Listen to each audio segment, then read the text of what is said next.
بسم اللہ الرحمن الرحیم۔ مسلمان فلسطین سے محبت کیوں کرتے ہیں؟ جانیے ویڈیو کو مکمل دیکھ کر۔ نمبر 1، فلسطین انبیاء کرام کا مسکن اور سرزمین رہی ہے۔ نمبر 2، حضرت ابراہیم علیہ السلام نے فلسطین کی طرف ہجرت فرمائی تھی۔ نمبر 3، اللہ تعالیٰ نے حضرت لوط علیہ السلام کو اس عذاب سے نجات دی جو ان کی قوم پر اس جگہ یعنی فلسطین میں نازل ہوا۔ نمبر 4، حضرت داؤد علیہ السلام نے اسی سرزمین پر اپنی رہائش رکھی اور یہیں اپنا ایک محراب بھی تعمیر فرمایا۔ نمبر 5، حضرت سلیمان علیہ السلام اسی ملک میں بیٹھ کر ساری دنیا پر حکومت فرمایا کرتے تھے۔ نمبر 6، چیونٹی کا وہ مشہور قصہ جس میں اپنی باقی ساتھیوں سے کہا تھا کہ اے چیونٹیوں اپنی بلوں میں گھس جاؤ، یہیں اس ملک میں واقع اسکلان شہر کی ایک وادی میں پیش آیا تھا جس کا نام وادی نمل یعنی چیونٹیوں کی وادی رکھ دیا گیا۔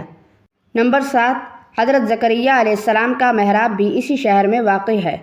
نمبر 8، حضرت موسیٰ علیہ السلام نے اسی ملک کے بارے میں اپنے ساتھیوں سے کہا اس مقدس شہر میں داخل ہو جاؤ۔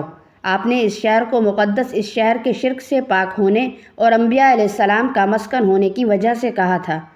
نمبر 9، اس شہر میں کئی معجزات وقوع پذیر ہوئے جن میں ایک کنواری بی بی حضرت مریم سلام اللہ علیہ کے بطن سے حضرت عیسیٰ علیہ السلام کی ولادت مبارکہ بھی ایک معجزہ ہے۔ نمبر 10، حضرت عیسیٰ علیہ السلام کی قوم نے آپ کو قتل کرنا چاہا تو اللہ تبارک و تعالیٰ نے آپ کو اسی شہر سے آسمان پر اٹھا لیا تھا۔ نمبر 11، ولادت کے بعد جب عورت اپنی جسمانی کمزوری کی انتہا پر ہوتی ہے، ایسی حالت میں بی بی مریم سلام اللہ علیہ کا کھجور کے تنے کو ہلا دینا بھی معجزہ الہی ہے جو کہ فلسطین میں ہی پیش آیا تھا۔ نمبر 12، قیامت کی علامات میں سے ایک حضرت عیسیٰ علیہ السلام کا زمین پر واپس تشریف لانا اسی شہر کے مقام سفید مینار کے پاس ہوگا۔ نمبر 13، اسی شہر کے ہی مقام باب لوط پر حضرت عیسیٰ علیہ السلام مسیح دجال کو قتل کریں گے۔ نمبر 4، بعض روایات کے مطابق فلسطین ہی ارض محشر ہے۔ نمبر 15، اسی شہر سے ہی یاجوج و ماجوج کا زمین میں قتال و فساد کا کام شروع ہوگا۔ نمبر 16، اسی شہر میں وقوع پذیر ہونے والے قصوں میں سے ایک قصہ طالوت و جالوت کا بھی ہے۔ نمبر 17، فلسطین کو نماز کی فضیلت کے بعد مسلمانوں کا قبلہ اول ہونے کا اعزاز بھی حاصل ہے۔ جب جبرائیل علیہ السلام دوران نماز ہی حکم ربی سے آقا کریم صلی اللہ علیہ وآلہ وسلم کو مسجد اقصیٰ سے بیت اللہ کعبہ شریف فلسطین مکہ مکرمہ کی طرف رخ کروا گئے تھے، جس مسجد میں واقعہ پیش آیا وہ مسجد آج بھی قبلتین کہلاتی ہے۔ نمبر 18، حضور اکرم صلی اللہ علیہ وآلہ وسلم معراج کی رات آسمان پر جانے سے پہلے مکہ مکرمہ سے یہاں یعنی بیت المقدس تشریف لائے تھے۔ نمبر 19، سرکار دو عالم صلی اللہ علیہ وآلہ وسلم کے ساتھ انبیاء علیہ السلام نے یہاں نماز ادا فرمائی۔ اس طرح فلسطین ایک بار پھر تمام انبیاء علیہ السلام کا مسکن بن گیا۔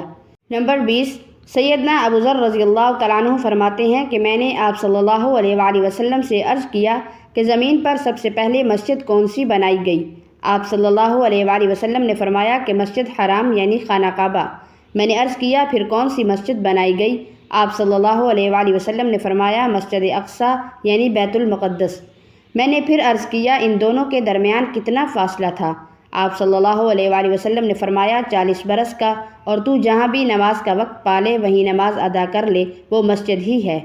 نمبر 21، آپ صلی اللہ علیہ وآلہ وسلم کی وفات کے بعد حضرت ابوبکر صدیق رضی اللہ تعالیٰ عنہ کو اقتدار کے فتنے اور دیگر کئی مشکلات سے نمٹنے کے لیے عسکری اور افرادی قوت کی اشد ضرورت کے باوجود بھی ارض شام یعنی فلسطین کی طرف آپ صلی اللہ علیہ وآلہ وسلم کا تیار کردہ لشکر بھیجنا بھی ایک ناقابل فراموش حقیقت ہے۔ نمبر 22، اسلام کے سنہری دور میں یعنی دور فاروقی میں دنیا بھر کی فتوحات کو چھوڑ کر محض فلسطین کی فتح کے لیے خود سیدنا عمر رضی اللہ تعالیٰ عنہ کا چل کر آنا اور یہاں پر نماز ادا کرنا اسی شہر کی عظمت کو اجاگر کرتا ہے۔ نمبر 23، دوسری بار معراج کی رات بروز جمعۃ المبارک 27 رجب 583 ہجری کو سلطان صلاح الدین ایوبی کے ہاتھوں اس شہر کا دوبارہ فتح ہونا بھی ایک نشانی ہے۔ نمبر 24، بیت المقدس کا نام قدوس قرآن مجید فرقان حمید سے پہلے تک ہوا کرتا تھا۔ قرآن پاک نازل ہوا تو اس کا نام مسجد اقصیٰ رکھا گیا۔ قدوس اس شہر کی اس تقدیس کی وجہ سے ہے جو اسے دوسرے شہر سے ممتاز کرتی ہے۔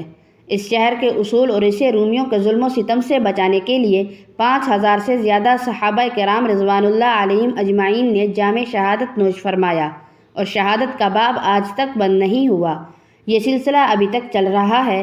یہ شہر اس طرح شہیدوں کا شہر بھی کہلاتا ہے۔ نمبر 25، فلسطین کی عظمت کا آپ اس بات سے اندازہ بھی لگا سکتے ہیں کہ یہاں پر پڑھی جانے والی ہر نماز کا اجر 500 گنا بڑھا کر دیا جاتا ہے۔ بس اللہ رب العزت سے دعا ہے کہ یا اللہ فلسطین کی حفاظت فرما، فلسطین کو ظالموں کے چنگل سے آزاد فرما، یا اللہ مسجد اقصی کے دشمنوں کو نیست و نابود کر دے۔ ہمارے پروردگار اسلام کا بول بالا کر وہ دن ہمیں ضرور نصیب کرنا جس دن ہم مسجد اقصی کو آزاد دیکھ سکیں۔ فلسطین کو اللہ تعالیٰ فتح دے، آمین ثم آمین۔ ناظرین، آپ سے گزارش کرتے ہیں کہ ویڈیو اچھی لگے تو اسے لائک اور شیئر ضرور کریں، اور آپ نے اگر ابھی تک ہمارے چینل کو سبسکرائب نہیں کیا تو ہمارے چینل کو سبسکرائب کریں اور ساتھ ہی لگے بیل آئیکن کے بٹن کو دبا دیں تاکہ ہر آنے والی اسلامی و معلوماتی ویڈیوز کا نوٹیفیکیشن آپ کو بر وقت ملتا رہے۔ ناظرین، فلسطین کے لیے دل کی گہرائیوں سے ایک بار کمنٹ باکس میں آمین ضرور ٹائپ کریں۔ جزاک اللہ۔